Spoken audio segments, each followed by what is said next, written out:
What's up, YouTube? It's Isaac. Today bringing you another deck list, and as the thumbnail showed, it is a Wind Aggro Xander list. So, the ban list just happened this past Monday, actually, and Outlook was hit. No surprise. Chalice got put to level, category 2, meaning it's basically on the watch for maybe getting banned along with Erupting. And then there's a couple of new Tamer cards that got added to the category 1. Which are kind of just like cautiously, under supervision, essentially, by Weebs of the Shore to see if they're going to get banned or not. So, with Outlook out, Tristan is feeling an awkward place. So, a lot of what happens is, aggro variants, the way that Tristan was before was these, really long games sometimes. You could play it out that way and survive and go for this huge combo kill. Well, that's a little harder to do with the safety net of Outlook and the guaranteed prep counter that Outlook brought, which honestly is the biggest hurt to the deck. And so today, I'm bringing you an aggro list that topped a Yeti event actually pretty recently here, and this is our variant on it. Very similar cards, but a couple changes here and there. So let's just jump right in. We have Spirit of Wind. So obviously, Spirit of Wind, it allows you to use a lot of those strong prep counter cards that you get in Wind. Of course, stuff like Fairy Whispers will search your deck, so that's why we are in Wind. And then we, of course, are going level 1 Xander. This is a really great way to set up your deck, give it prep counter, see if there's something on top that you might want to Fairy Whispers or something that you're going to draw right, obviously, for the start of your turn, or draw from Surveil the Winds, which is actually a really big deal. So, obviously, nothing too much more to talk about there. We are running level 2, so some decks don't run level 2 when you're going the aggro variants. I like going level 2, and in testing it felt like I wanted to have level 2 often, and when there's multiple times where if I had level 2, I would have won the game. Because the 2 prep counters is a big deal, or getting a prep counter and getting a card back from your graveyard, which, one of our main kill things is Slice and Dice. Sometimes just getting that back and not even maybe using the ability where you can do it twice, or also just getting it back so you can swing for 3 right on the next turn, actually does come up for that lethal. So I do actually like running level 2. And then we have our draw cards, Grand Crusader's Ring, Backup Charger. You guys know what these are. They do, the nice things of drawing. We actually can use the power cell from Backup Charger, so that's also really nice. You hold up 3 cards to protect your board, and if you don't need to protect board, you can just bring up Backup Charger, pop in Recollection, and you're fine to, go on and do your next stuff you want to do. Kind of on a similar vein, but slightly different, where this could draw us a card, but also it just can give us a prep counter, for those little longer, grindier matchups where we need those prep counters, or, we realize that we might need to Slice and Dice twice or something like that. That's when this will come up. And then, of course, kind of going off of that is another prep counter card. This will give us a prep counter just on enter, which is really nice because sometimes we just say bring that out. It'll give us that 3rd prep counter or 4th prep counter, and I'll talk about why 3 and 4 are a big deal. Obviously 3 for Slice and Dice, and actually I still mention right here 4 because of Assassin's Ripper, which I'll move on to here in a sec. But with Gear Strike Gloves, this allows us to incapacitate for really cheaply and really efficiently, and we actually do get that level 2. That's also why I want to go level 2 in this deck, because I actually really do like the level 2 class bonus of banishing this and making our next assassin action cost less, so our reaction card specifically.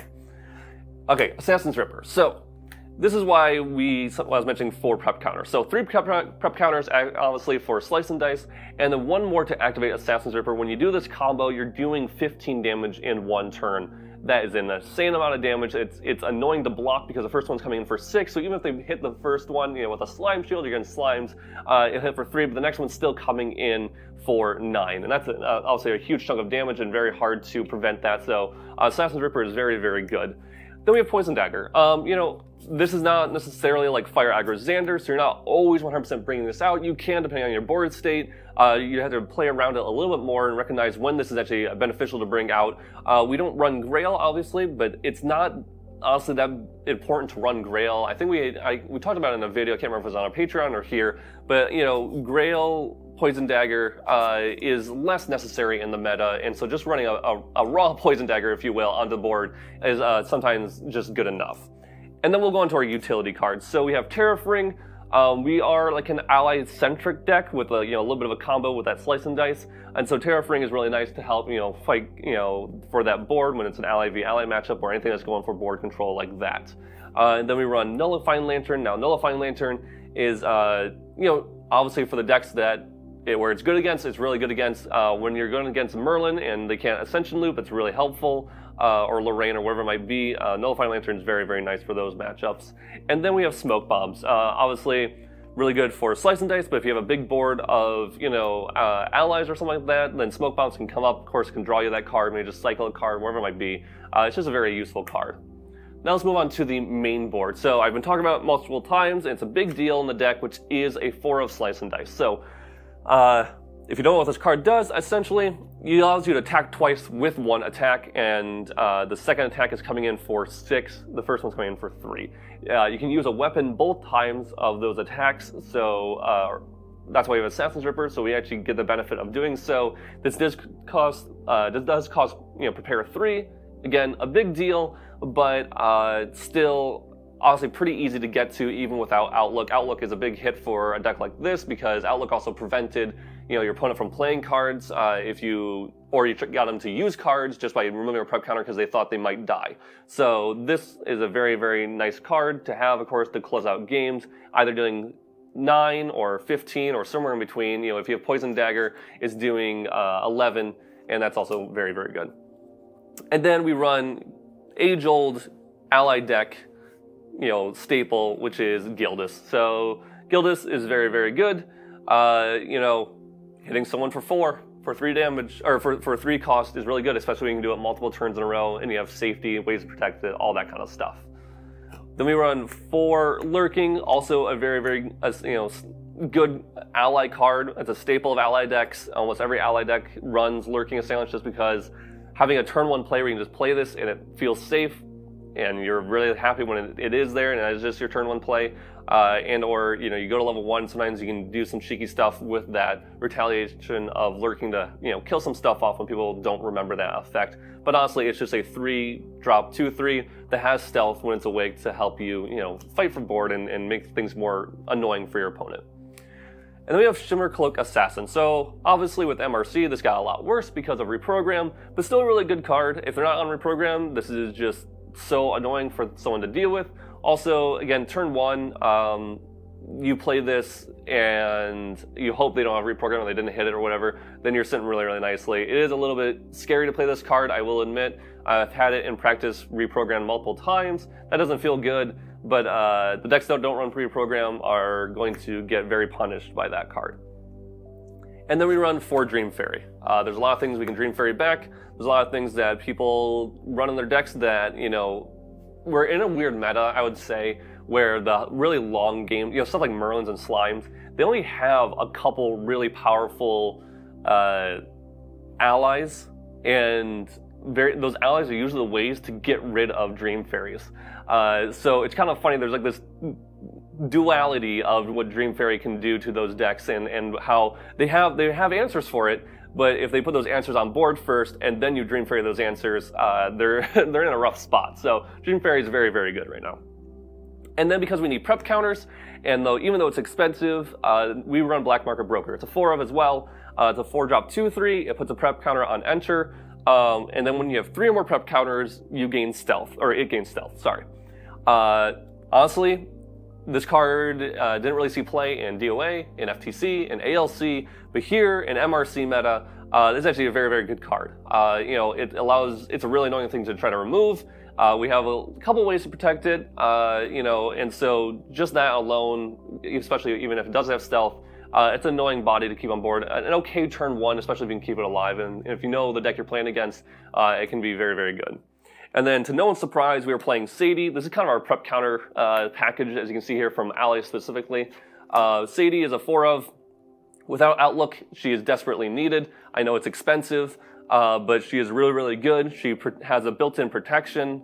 She gives you prep counters, and she has the when you're class bonus, of Assassin, you can gain Agility 3 when you kill something. That's a very good card. Something to compare it to, which is our worst Sadie, I would put it honestly as, which is an Imperial Spy, which is 3 cost 2/1. If you are Assassin, it does have stealth. So it has slightly built-in protection with that stealth. And then on kill, put a preparation counter on your champion. Simler has an on kill, can give you a prep counter. I would say this is a much worse Sadie, and I wish this had either 2 additional health or an additional attack, but because this card I would honestly feels the most awkward in the deck. Imperial Spy, it does come up. I have gotten the on-kill multiple times. It has gotten me that extra prep counter, the prep counter I needed to do slice and dice. People don't necessarily respect it, especially if you're just playing against a aggro Xander, win aggro Xander deck. They don't really think about this card. So honestly, it comes up in that manner. But it is a very, very awkward card. It can be killed off pretty much by anything, and it's not a turn one play. Sadie, on the other hand, is a very, very good turn one play, and one we like to see often in our starting hands. And then we have our couple last allies here, the Cloaked Executioner. So this is a weird one, I know. Honestly, it's really, really good with Sirocco. We don't run Sirocco operative, but it's really, really cool with that. But something that's really nice about this, it actually can help with Gildas math. If you have extra cards in your hand and like the balancing of Gildas isn't working out, you can flash this in Recollection just to minus yourself one card, and then you have a 2-drop on board, and then you can balance Gildas with something else. Also, you can just possibly just play this if you're at 5 cards to balance Gildas. And then, of course, it has the whole ambush thing, which ambush is essentially the exact same thing that lurking assailant has with that level 1 ability, but it is a keyword instead. It helps you kill off stuff, protect stuff, whatever it might be. Like I said, it's a little awkward card, but that's why it's only a 2 of, and it is kind of a neat card to mess with your opponents, because a lot of times, and not even a lot of times, pretty much every time, I've never had anyone play around Cloaked Executioner, so it's very good there. And then 2 of Eternal Magistrates. So this is a very, very strong card against Slimes. It's a really good card against Merlin. Anyone who's doing Ascension stuff, so Lorraine or Merlin, Crux in general, very good there. Anyone who's bringing out stuff from their deck, even like a Rai who can't just bring out their tome into their main phase, it prevents all that kind of stuff. So very, very solid card, really annoying for your opponent to deal with when they can't just DG like they want to. Our win count is pretty darn high. We try to keep it that way, so that way we can easily do Eternal Magistrate stuff. It is only a 2 of because honestly you don't really need to see necessarily more. It's really important to see them, but we can't really do with anything else. We don't really want to run any more of these because they are essentially just 2-drop 1/3s. And then we have 4 of, or sorry, I should go into, that's all our allies, but this is our kind of spells package, whatever it might be, what do you want to call it, action package. We have Fairy Whispers. 4 of Fairy Whispers helps us to find those Eternal Magistrates when we need them, helps us find the Dream Fairies when we need them, cycle through our deck, make it better, find our Slice and Dice we can't put on top necessarily if we want to, unless we don't care about missing the draw or the additional part of Fairy Whispers, but helps us to dig and solidify our deck and make it exactly what we wanted to while playing. 4 of Surveil card here, there it is. Very, very good card. Everyone knows about Surveil. It's giving you such good value. It's fast action when you're an assassin, so you can do it in your pre-recollection, or sorry, in your recollection, before draw, before main. It draws you a card, puts a preparation counter on your champion, so it replaces itself. Like I said, it can be done at fast speed once you're an assassin. So essentially, you're just getting free value and cycling through your deck. It's really strong. It goes into our combo. It turns on black market brokers faster, so that way they have stealth, all that kind of stuff. And then we have kind of the defensive package, I guess I would put it. We have Siing Trap, 4 of. Doesn't really need much more of an explanation. Really, really good card. Stops a lot of stuff. Stops that pesky Storm Slimes. Stops Pendragons. You could stop a Dungeon Guide on a very necessary turn, so you can go for kill next turn. All that stuff. Really, really good card. Don't leave home without it. 3 of Zephyr. So Zephyr is a very interesting card because I feel like a lot of people don't necessarily play it correctly, or know when to play it correctly, I should say. Suppressing a target ally or regalia.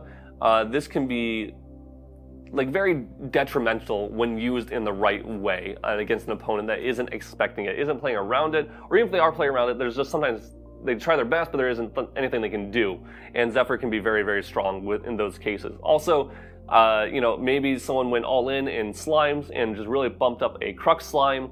You can actually just Zephyr the Crux slime. It removes all the prep counters. Yeah, it's going to come back and get its on enter, which isn't great, but if it has a bunch of, maybe it's not Crux slime, maybe it's something else, you can just remove a target from the board when needed. It can protect your own stuff when needed. Just a lot of utility cases where this is very, very good. And then we run a 3 of Reclaim. There's very few things we actually need to reclaim to hand. With Outlook gone, there isn't much we really super want to. Maybe a Guildist just to protect it. Sadie has built in. Black Market Broker has some stealth. You know, the other cards have stealth. And so a lot of cards just like, we don't necessarily need to reclaim it, but if it's between that and keeping the card and then allowing us to put more pressure next turn, reclaim is pretty good, but that's why it's only a 3 of. And then we run a 3 of favorable winds. So similar to reclaim, this can be, you know, I feel like people just don't respect this card either. I mean, there's a lot of cards on this deck that people aren't respecting, and that's probably why it feels so good, because it's awkward to play around. But a lot of people just like think about favorable wins, and then they just go, well, if they got it, they got it. And I don't know why that mentality is, because sometimes they can just play around it and they just don't. But, you know, this also can just be a card we burn just to level up so we don't lose any of the other cards that we want.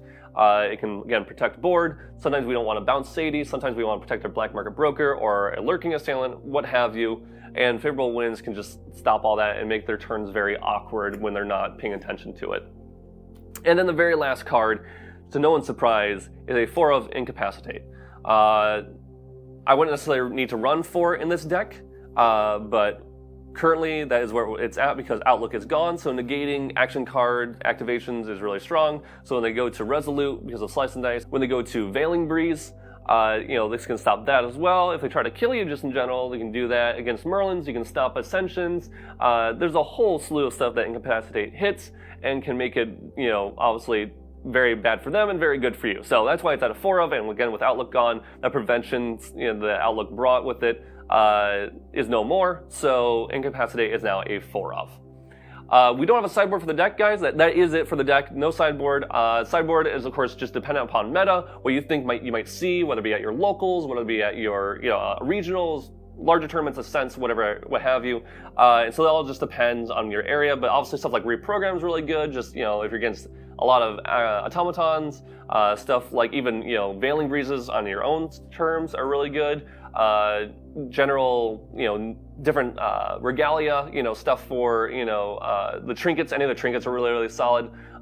You know, again, tailored towards what your play, your local area is, where you're going to, what events you're going to. I won't speak too much on that. So that's it for the video, guys. Thank you so much for watching, and I'll see you guys in the next one. Peace.